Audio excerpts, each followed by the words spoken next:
Greased palms. The map where your best laid plans last about 30 seconds. You start the mission feeling like Rambo, and the moment you open the door, Officer Johnson takes a bullet to the clavicle. There are only, 46 different angles you can get shot from, and the civilians seem allergic to self-preservation. Been here more times than I like to admit.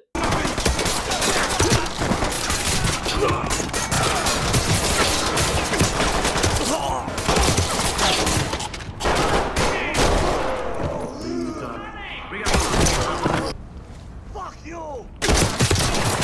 So let's slow it down, break it down, and actually beat this thing.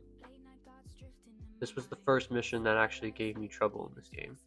It's a massive open area. It takes you a while to get used to. 225 playthroughs to be exact. But never fear. I'm going to show you the best route and setup that finally works for me. First off, your loadout. I like to run the M14 S16, also known as the Punisher, with the 4x scope, because we will be starting outside on the perimeter of the map. We're going to dominate. For armor, go heavy. Your teammates should also be in heavy armor so they do not die. Their weapons, not a huge deal. I like to have one with a shield even though they tend to be useless, and another guy with a 20-round mag rifle to help clean up outside. Everyone else, heavy armor and assault rifles. Keep it simple. At the start of the mission, we want to start on the left side, which is a big open area, but sometimes your teammates will immediately spot civilians in the first door, and they will yell as loud as they can and let everyone know where you're at. In these situations, I like to just go inside and arrest the civilians, but then I immediately want to go back out and around the left side. Before you turn the corner, you want to aim because there could be a guy right there. The first opening on the right will have a truck parked inside of a loading bay. That's the first section you want to clear. For this section, you want a pistol of your choice. You do not want to use your M14 because it's too close quarters. In this area, there will either be 1 or 2 enemies, but most of the time it will be empty or there will be 1 civilian. When you enter in the loading bay, there's a door on your left side, and then there's a door on your right side. Immediately, we want to go to the door on the left side. You want to crack it open, and you want to look through the door crack, and there's a door straight ahead. If it's open, you want to be careful because there will be a bunch of people in there.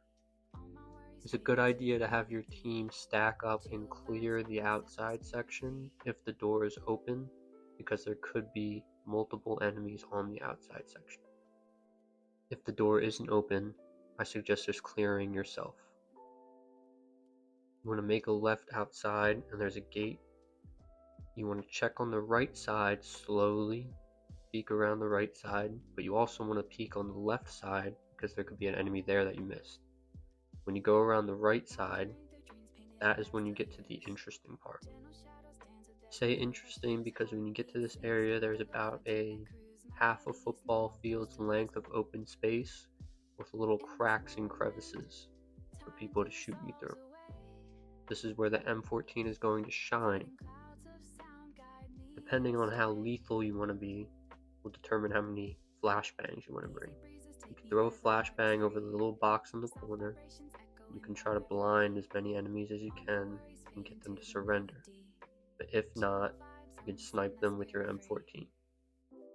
Next, there's going to be a truck parked perpendicular to the way you are looking. You want to stay behind the truck and toss a flashbang over the top of the truck, because there's going to be a bunch of enemies on the other side. There's also a chance that the FBI informant character will be on this outside section, so you want to try to blind them and not kill them. After throwing the flashbang over the top of the truck, I like to go on the left side because there's an opening to the back section of the map where there will be an enemy who can flank you. But never worry, you have the 4x scope.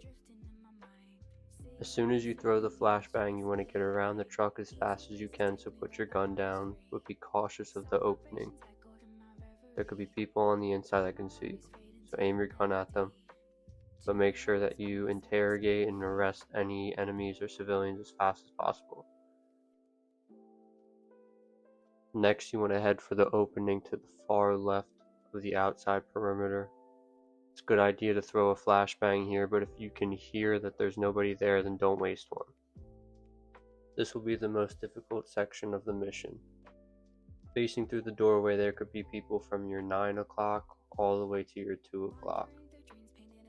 It will also vary by distance, and there's so many cracks and crevices in this map that it's hard to tell where you're getting shot from. I would first check through the forklift, and if you can't see anybody, then turn left, and there's an opening in the middle where there's packages flowing through. There could be a guy right there, but also be careful because on your left side, there could be a person standing right there, but then on the other side of those boxes on your left, there can also be another person there. The next section can be tricky, but it's important to know what angles you can get shot from. Going into a dangerous area, so you need to be quick on your feet and aware of your surroundings. First opening is going to be straight ahead, and there can be a guy there. You want to move to that little wagon box looking thing on your left, and you want to peek to your right side, check if there's anybody in this little opening on the right.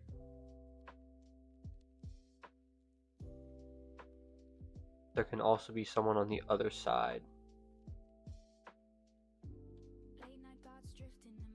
So these are the 3 places you need to look.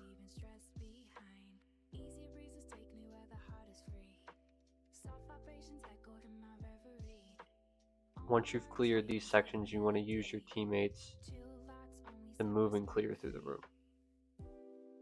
2 of your guys are going to go to the right side. They're going to check up the stairs, and they're going to go into that right little opening. And then 2 of your guys are going to go to the left side. I suggest following your teammates to the left side.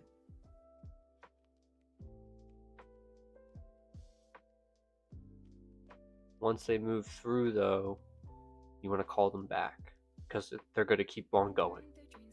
And if the teammates on your right side keep on going, they're going to die, because they're going to get to the next room, which is also pretty tough.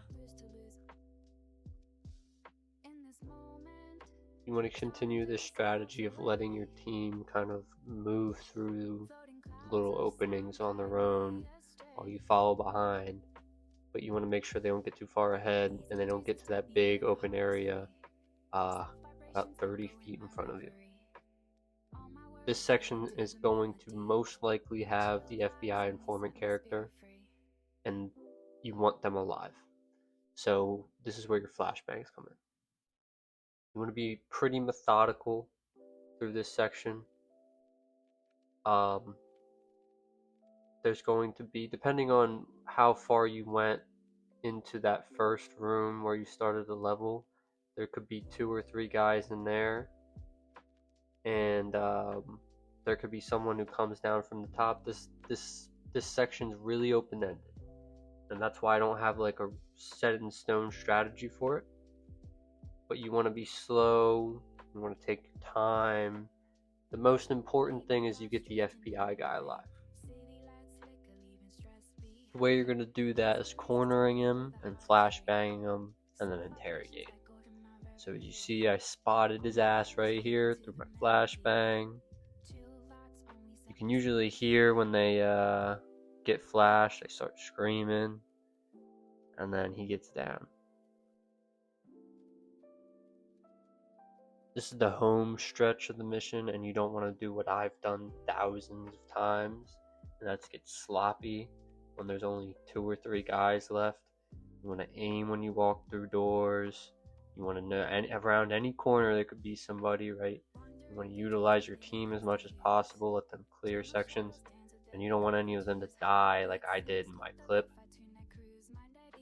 But long story short, this ending part is just as important as the beginning part, because you want to keep all your points to get a good grade.